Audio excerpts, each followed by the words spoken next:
Okay. ఇప్పుడు విమెన్‌కి పర్టిక్యులర్‌గా ఏమన్నా ఎస్పెషల్లీ ఆఫ్టర్ ప్రెగ్నెన్సీ నడుము నొప్పితో బాధపడే వాళ్ళు ఉంటారు. దానికి కూడా ఇదేమన్నా సొల్యూషన్ ఇస్తుందా ఈ ట్రైనింగ్?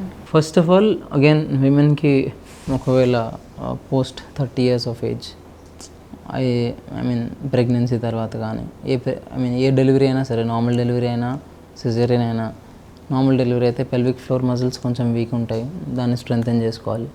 సిజేరియన్ అయితే ఇంకా అబ్డామినల్ మజిల్స్ వీక్నెస్ వస్తుంది, దానివల్ల ఎక్కువ లోడ్ స్పైన్ మీద పడుతుంది.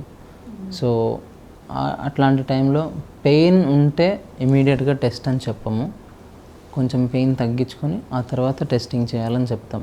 పెయిన్ ఉన్నప్పుడు టెస్ట్ చెయ్యరు, చేస్తే కరెక్ట్ మజిల్ వీక్ ఉంటుంది కదా మేడం, మనకు తెలుసు అక్కడ పెయిన్లో ఉన్నారని. సో అప్పుడు టెస్ట్ చేయడానికి అగైన్స్ రెసిస్టెన్స్ పుష్ చేయాలి, అప్పుడే మన మజిల్ ఎంత ఫోర్స్ జనరేట్ చేస్తుందో తెలుస్తుంది. పెయిన్ ఉన్నప్పుడు అంత ఫోర్స్ జనరేట్ చేయలేరు, సో అందుకే సజెస్ట్ చేయం. ఒక్కసారి పెయిన్ మేనేజ్మెంట్ చేసి అప్పుడు ఎక్సర్సైజ్ స్టార్ట్ చేసే ముందు ఒకసారి టెస్ట్ చేస్తాం.